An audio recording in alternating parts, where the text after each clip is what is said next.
பஞ்சமி தண்டநாதா சங்கேதா சமயேஸ்வரி சமய சங்கேதா வாராகி போத்ரினி சிவா வார்த்தாளி மகாசேனா ஆஞ்ஞா சக்கரேஸ்வரி அரிக்னி பாத நமஸ்தே. ஜெய் வாராகி.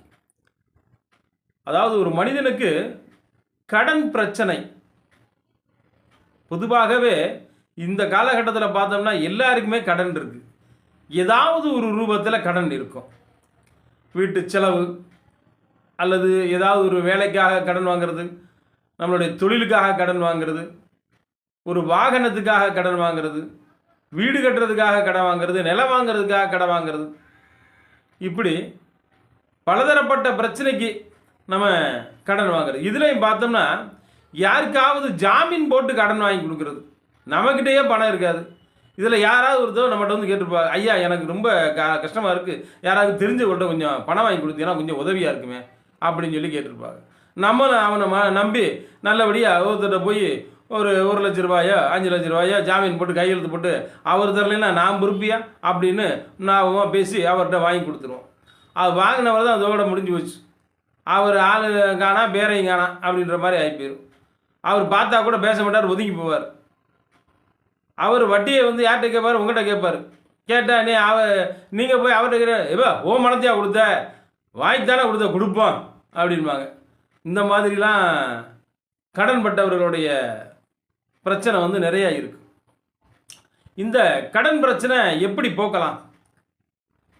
ஒரு பொதுவான ஒரு வழிபாடு இருக்கு. அதாவது பைரவருடைய வழிபாடு. அஷ்டமி திதி. இந்த அஷ்டமி திதி அன்னைக்கு சாயங்கால வேளையில் பைரவர் கோயிலுக்கு போயிட்டு வாங்க.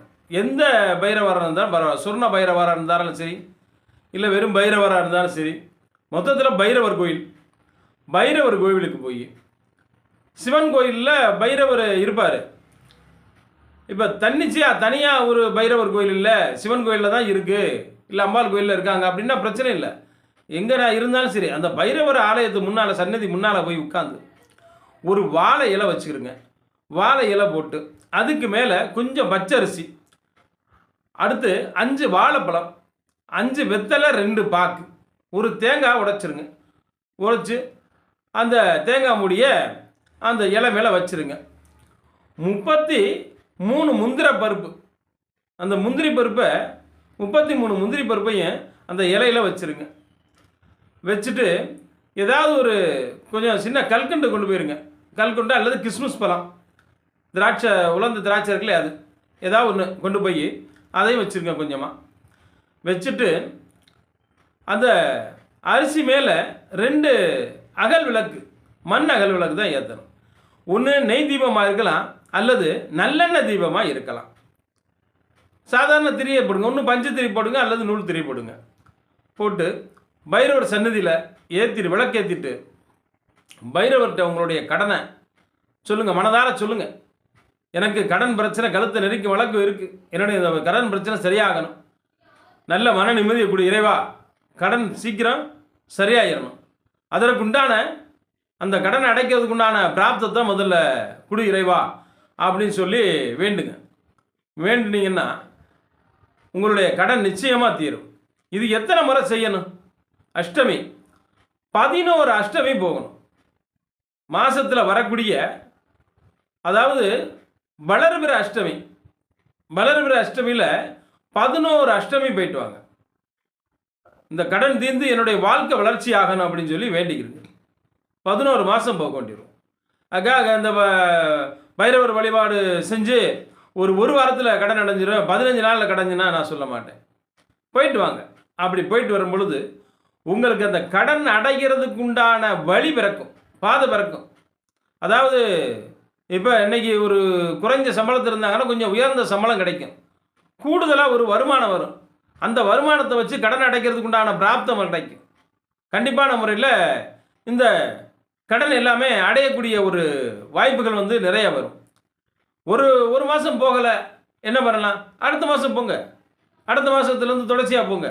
அதுக்காக ஒரு மாதம் போகலைன்னு சொல்லி விட்டுறாதீங்க. மாதம் வளர்பிற அஷ்டமி வரக்கூடிய காலங்களில் இந்த பைரவருடைய வழிபாடு பண்ணினா கண்டிப்பான முறையில் உங்களுடைய கடன் பிரச்சனை கண்டிப்பாக தீரும். அதற்குண்டான பிராப்தத்தை இறைவன் வந்து கொடுப்பார். இது வந்து ஒரு பொதுவான பரிகாரம். நம்மளுடைய ஜாதகத்தில் பார்த்தோம்னா இந்த வருமானத்தை கொடுக்கக்கூடிய 2ஆம் இடம், இந்த 2ஆம் இடம் வந்து எங்கே இருக்கிறார்? அந்த 2ஆம் இடத்து அதிபதி எங்கே இருக்கிறார்? அவர் எப்படிப்பட்ட ஸ்தானத்தில் இருக்கிறார்? திரிசூன்யமாக இருக்கிறாரா, இல்லை பாதக ஸ்தானத்தில் இருக்கிறாரா, இல்லை கடனை கொடுக்கக்கூடிய ஸ்தானத்தில் இருக்கிறாரா, நிரந்தரமாக கடன் இருக்குமா, இந்த கடன் இடையிலே சரியாயிருமா, ஜாதகத்தில் நடக்கக்கூடிய தசா புத்தி என்ன, இதெல்லாமே சற்று ஆராயணும். இந்த 2ஆம் இடத்து அதிபதி, அடுத்து 6ஆம் இடத்து அதிபதி. இந்த 6ஆம் இடம் தான் கடன், வியாதி, எதிரி, இந்த மாதிரி பிரச்சனை எல்லாம் கொடுக்கக்கூடிய ஸ்தானம். இந்த 6ஆம் இடத்து அதிபதி எங்கே இருக்கிறார்? எப்படிப்பட்ட நிலையில் இருக்கிறார்? நல்ல நிலையில் இருக்கிறாரா, இல்லை கடனை கொடுக்கக்கூடிய நிலையில் இருக்கிறாரா? எந்த மாதிரி கடனை கொடுக்கக்கூடிய இடத்துல இருக்கிறார்? தொழிலுக்காக கடன் கொடுக்க முடியுமா, அல்லது தொழிலை விருத்தி பண்ணுறதுக்கு கடன் வாங்கி பெரிய கடனாக ஏற்படுதா, அல்லது நம்மளுடைய வியாதி, உடம்பு, மருத்துவமனை செலவுக்காக கடன் வாங்குறோமா, அல்லது குழந்தைகளுடைய படிப்புக்காக கடன் வாங்குறோமா, அடுத்து ஒரு வாகனத்துக்காக கடன் வாங்குறோமா, இப்படிலாம் வந்து அதை பார்க்கணும். இந்த 2ஆம் இடம், 6ஆம் இடம், இது ரெண்டையும் ரொம்பவும் கவனிக்கணும். கவனித்து நம்ம அதை எந்த நட்சத்திரத்தில் சுற்றுமமாக இருக்கிறாரு, திரிசூன்யம் ஆயிட்டாரா, இதெல்லாம் பார்த்தோம்னா ஒரு தெளிவு பிறக்கும். அதற்குண்டான பரிகாரம் ஜாதகப்படி நமக்கு எப்படி இருக்குது, ஜாதகப்படி இந்த கடன் அடையக்கூடிய பிராப்தங்கள் எப்படி இருக்குது, அதற்கு எந்த தெய்வத்துக்கு போகணும், என்ன வழிபாடை மேற்கொள்ளணும், எந்த நேரத்தில் மேற்கொள்ளணும், எப்படிப்பட்ட பரிகாரத்தை வந்து கையில் எடுக்கணும், எப்படிப்பட்ட தெய்வத்தை வணங்கணும் அப்படின்றத அந்த ஜாதகத்தில் பார்த்தா தான் நம்ம வந்து ஆராய்ஞ்சி சொல்ல முடியும். அப்படி அந்த ஜாதகத்தை பார்த்து அதற்குண்டான தீர்வாக இருக்கும் பொழுது தான் உங்களுக்கு விரைவில் வந்து அந்த கடன் வந்து சீக்கிரமே அடையும். அது எவ்வளவு தான் வந்து கழுத்தை நெரிக்கக்கூடிய பிரச்சனைகளாக இருந்தாலும் சரியான ஒரு வழிமுறைகளில் போகும் பொழுது அந்த கடனை வந்து சீக்கிரமே தீர்க்கக்கூடிய ஒரு பிராப்தங்கள் வந்து உருவாகும். நான் சொல்லின பைரவர் வழிபாடம் ஒரு பொதுவான வழிபாடு, எல்லோரும் செய்யக்கூடியது. கடன் பிரச்சனை இருக்கா, இந்த பைரவர் வழிபாடை பண்ணுங்க அப்படின்னு சொல்லி எல்லோரும் செய்யக்கூடிய வழிபாடு. அதே மாதிரி இன்னும் நிறைய பொதுவான வழிபாடு நிறையா இருக்குது, அதை சொல்கிறேன். ஆனால் தங்களுடைய ஜாதகத்தில் எப்படி இருக்குது அப்படின்றத தெரிஞ்சு வழிபாடு பண்ணும் பொழுது அந்த வழிபாடு, அந்த பிரார்த்தனை உங்களுக்கு நல்லதொரு வழிகாட்டும், நல்லதொரு பாதையை காட்டும், வாழ்க்கையில் மேன்மைப்படுத்தும். அதற்கு என்ன செய்யலாம் அப்படின்னா, நம்மக்கிட்ட ஒரு கன்சல்டேஷன் வச்சுக்கிறோங்க, ஃபோன் பண்ணுங்க, என்னுடைய ஜிபே நம்பருக்கு ஃபோன் பண்ணுங்க. அது ஜிபே நம்பரு அதான், வாட்ஸ்அப் நம்பரு அதான், ஃபோன் நம்பரு அதான். இந்த நம்பருக்கு தொடர்பு கொண்டீங்கன்னா என்ன பிரச்சனை, எப்படி இதை சரி பண்ணலாம் அப்படின்றத உங்களுடைய தேதி, மாதம், உங்களுடைய பிறந்த தேதி, மாதம், வருடம், பிறந்த நேரம், பிறந்த இடம், இதெல்லாமே வந்து வாட்ஸ்அப்பில் சொல்லிட்டீங்கன்னா இந்த கடன் பிரச்சனைக்கு ஒரு தீர்வு வந்து என்னால் சொல்ல முடியும். நான் சொல்லி இந்த பரிகாரத்தை, நான் சொல்லக்கூடிய அந்த பரிகாரத்தை, வழிமுறைகளை நீங்கள் சரியாக பண்ணும் பொழுது கண்டிப்பாக உங்களுக்கு அந்த பிரச்சனை சரியாகும், என்னால் உறுதியாக சொல்ல முடியும். விருப்பப்பட்டவங்க தொடர்பு கொள்ளுங்க.